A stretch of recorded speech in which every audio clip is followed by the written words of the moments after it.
Gabriel, Josiah here again. Right now, we'll be looking at the fourth ratio or the fourth liquidity ratio in this class. In the last class, we looked at the cash ratio. All right, so currently we'll look at absolute liquid ratio. It's not the popular liquidity ratio, but then it's a practical ratio for some industry like banks and some other investment companies. All right, so let me share my screen and let's look at the absolute liquid ratio. The absolute liquid ratio. Okay, so this ratio also could be called cash position ratio or overdue liability ratio. It establishes the relationship between absolute liquid assets and current liabilities.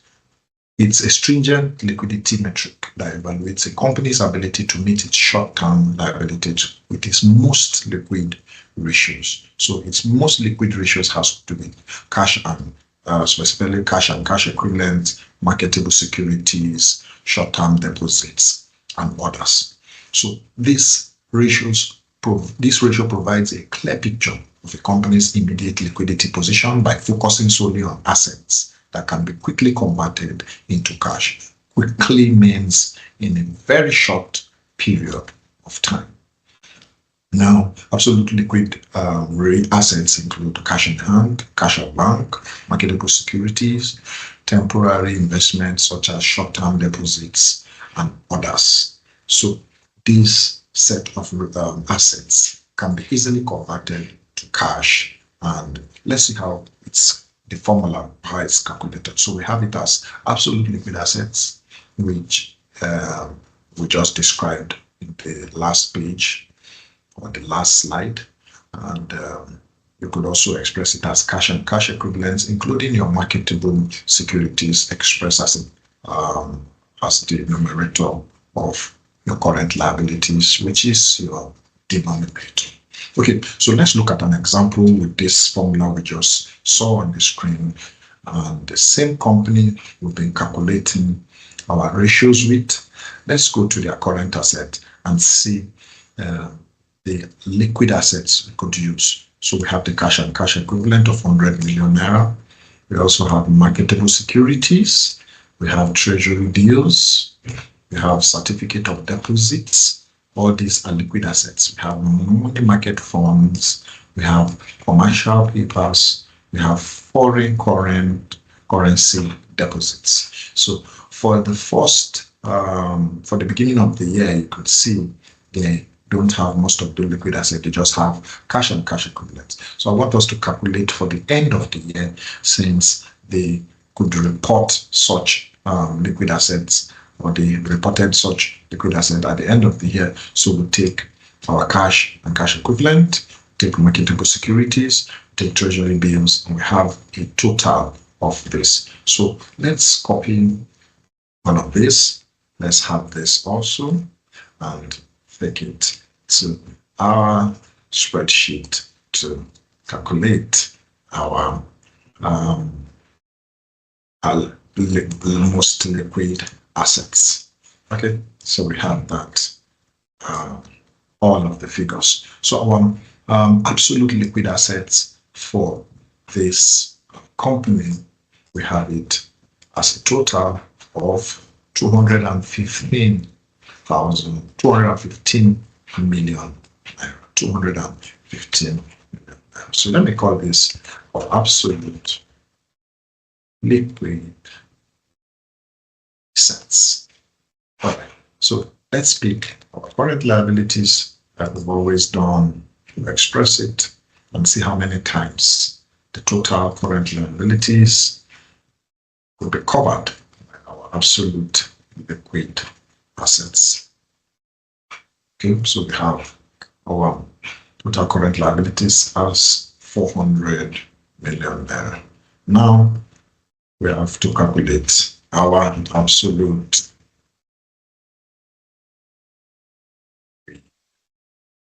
ratio. So 215 million divided by 400 million.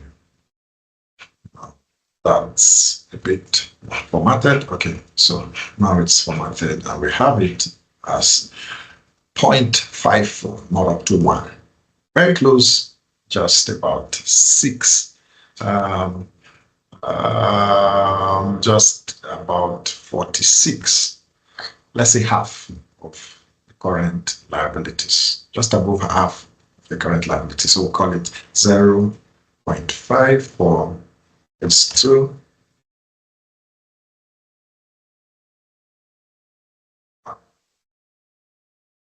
Okay, so that's our absolute liquid ratio. All right, so it's still not covering the current liabilities based on the components of the absolute liquid ratio. So what does this mean?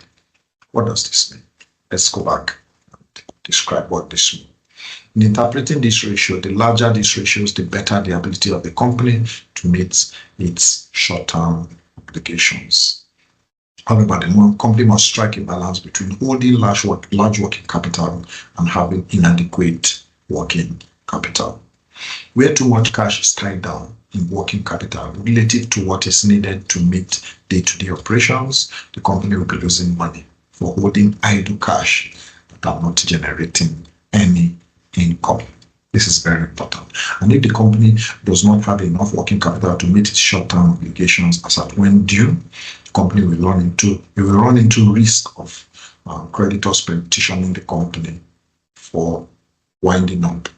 And when you're winding up the company, then you have going concern issues. This is very critical. So the company therefore needs to strike a balance between liquidity and profitability to remain in operations. So it also means the absolute liquid ratio shows how well the company can cover its current liabilities using only the most liquid assets. So a ratio of 1 or more, like in the case of the cash ratio, suggests that the company can fully meet its short-term obligations without relying on inventory or receivables. So you could see the relationship between the absolute liquid ratio and the cash ratio also. Now, the implication is that a higher absolute liquid ratio shows or implies strong liquidity, demonstrate that the company has ample cash, marketable securities, and other investments, short-term investment to pay off its current debt. On the other hand, a lower ratio may raise concerns about the company's ability to address short-term obligations promptly. Now, what are the cause and effects of a high or a low absolute liquid ratio? Substantial holdings in cash, marketable securities, effective cash management strategies, or a conservative approach to financing is the cause of a high absolute liquid ratio. And the effect is that it enhances financial stability, increase investors' confidence, and improve the ability to respond to unexpected financial challenges. Why a low one? Because could be limited cash, limited marketable securities, high current liabilities that are overshadowing the absolute liquid ratio, or inefficiencies in cash flow management. Now, the effects is high risk of liquidity issues, potential difficulties in meeting short-term debts, adverse effect on credit rating. So the absolute liquid ratio, even though it's not a popular ratio, it's a measure the company's liquidity, highlighting its capacity to meet short-term liabilities with only its most liquid asset. So monitoring this ratio also helps stakeholders gauge the company's financial resilience and readiness to handle immediate obligations without depending on less liquid assets like your inventory, your receivables.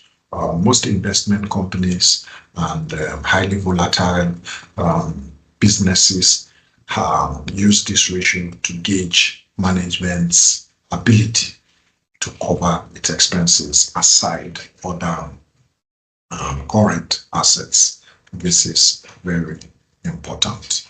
All right, having looked at the ALR, which is the absolute liquid ratio, we have a little understanding, even though it's a less popular ratio, especially in some industries. It's also a good metric in measuring how liquidity could be managed, and also shows the efficiency of the management team. And as a chartered accountant, you need to understand this ratio, especially if you have to work in some particular business spaces like banks, investment companies, other industry where this ratio is very relevant. All right, let me know what you think in the comment section about the absolute liquidity ratio. And don't forget to like, share, and subscribe. We'll see the next ratio in the next class. There are a lot of liquidity ratios which we'll be looking at. It's a bit of a long stretch, and I believe it will enhance your understanding. See you in the next class. Until then, bye for now.